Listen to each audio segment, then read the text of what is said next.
ജർമ്മനിയിലെ ഒരു ചെറിയ ഗ്രാമം. അവിടെ രണ്ട് സഹോദരന്മാർ. ഒരാൾ തന്ത്രശാലി, മറ്റൊരാൾ ഒരു ക്രാഫ്റ്റ്സ്മാൻ. അവർ ലോകം കീഴടക്കാൻ ഒരുമിച്ചിറങ്ങിത്തിരിച്ചു. പക്ഷേ വർഷങ്ങൾക്കിപ്പുറം ആ ഗ്രാമം രണ്ടായി വിഭജിക്കപ്പെട്ടു. സഹോദരന്മാർ തമ്മിൽ മിണ്ടാതായി. മരിക്കുന്നതുവരെ അവരാ പക കൊണ്ടു നടന്നു. ഇതാണ് അദിദാസിന്റെയും പൂമായുടെയും ഞെട്ടിക്കുന്ന ചരിത്രം. The beginning.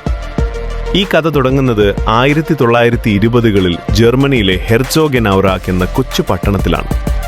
ഏഡോൾഫ് ഡാസ്ലർ എന്ന ആദി ഡാസ്ലറും അദ്ദേഹത്തിന്റെ ജ്യേഷ്ഠൻ റൂഡോൾഫ് ഡാസ്ലറും ചേർന്ന് തങ്ങളുടെ അമ്മയുടെ അലക്കുപുരയിൽ ഒരു ചെറിയ സംരംഭം തുടങ്ങി. പേര് ഡാസ്ലർ ബ്രദേഴ്സ് ഷൂ ഫാക്ടറി. ആദി ശാന്തനായിരുന്നു, ഒരു മികച്ച ഡിസൈനർ. എന്നാൽ റൂഡി ഒരു സെയിൽസ് ജീനിയസ് ആയിരുന്നു. അവർ നിർമ്മിച്ച സ്പൈക്ക് ഷൂസുകൾ അത്ഭുതങ്ങൾ സൃഷ്ടിച്ചു. 1936 ബെർലിൻ ഒളിമ്പിക്സിൽ ഇതിഹാസ താരം ജെസ്സി ഓവൻസ് 4 സ്വർണ്ണ മെഡലുകൾ നേടിയത് ഈ സഹോദരന്മാർ നൽകിയ ഷൂസ് ധരിച്ചായിരുന്നു. അവിടെയാണ് അവർ ലോകശ്രദ്ധ നേടിയത്. The conflict. പക്ഷേ വിജയം വർദ്ധിച്ചപ്പോൾ അവർക്കിടയിൽ ഈഗോയും സംശയങ്ങളും വളർന്നു. രണ്ടാം ലോകമഹായുദ്ധം ആ പകയുടെ ആക്കം കൂട്ടി. ഒരു കഥയുണ്ട്. ഒരിക്കൽ സഖ്യകക്ഷികളുടെ ബോംബാക്രമണം നടന്നപ്പോൾ ആദിയും ഭാര്യയും ഒരു സുരക്ഷിത താവളത്തിലിരിക്കുകയായിരുന്നു. അങ്ങോട്ടേക്ക് റൂഡിയും കുടുംബവും വന്നപ്പോൾ ആദി പറഞ്ഞു, "the dirty bastards are back again." Adi ഉദ്ദേശിച്ചത് സഖ്യകക്ഷികളെ ആയിരുന്നു എന്നാണ് അദ്ദേഹം പറഞ്ഞത്. പക്ഷേ റൂഡി കരുതിയത് തന്നെയും കുടുംബത്തെയുമാണ് എന്നാണ്. ആ ഒരു തെറ്റിദ്ധാരണ, അതൊരു തീപ്പൊരിയായിരുന്നു.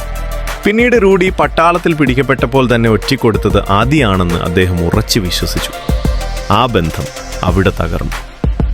The split. Adidas versus Puma. 1948 ആ വലിയ വിഭജനം നടന്നു.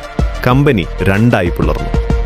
ആദി ഡാസ്ലർ തന്റെ പേരായ ആദിയും കുടുംബ പേരായ ഡാസ്ലറും ചേർത്ത് അദിദാസ് എന്ന് പേരിട്ടു.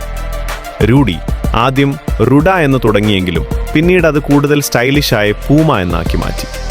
ഇതോടെ ഹെർസോഗെനൗറാക്ക് എന്ന ഗ്രാമവും രണ്ടായി വിഭജിക്കപ്പെട്ടു. പട്ടണത്തിന്റെ ഒരു വശത്ത് ആദിദാസ് ഫാൻസും മറുഭാഗത്ത് പ്യൂമ ഫാൻസും. ആളുകൾ പരസ്പരം സംസാരിക്കുന്നതിന് മുൻപ് താഴേക്ക് നോക്കൂ, ഏത് ഷൂസാണ് ധരിച്ചിരിക്കുന്നത് എന്നറിയാൻ. അതുകൊണ്ട് ഈ ഗ്രാമത്തെ the town of bent necks എന്ന് വിളിക്കാൻ തുടങ്ങി. The rivalry, the thrill of competition. ഈ സഹോദരന്മാർ തമ്മിലുള്ള മത്സരം സ്പോർട്സ് ലോകത്തെ മാറ്റിമറിച്ചു.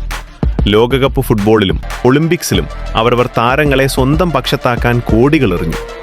പകയുടെ ആഴം എത്രത്തോളമായിരുന്നു എന്ന് വെച്ചാൽ ഇരുവരും മരിച്ചപ്പോൾ ഒരേ സെമിത്തേരിയിൽ തന്നെയാണ് അടക്കം ചെയ്തത്. പക്ഷേ 2 വ്യത്യസ്ത കോണുകളിൽ, തമ്മിൽ കാണാത്ത വിധം.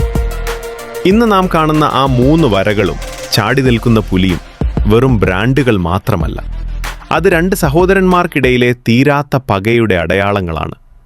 സ്നേഹത്തിൽ തുടങ്ങി ലോകം കീഴടക്കി അവസാനം വെറുപ്പിൽ അവസാനിച്ച ഒരു ഇതിഹാസം.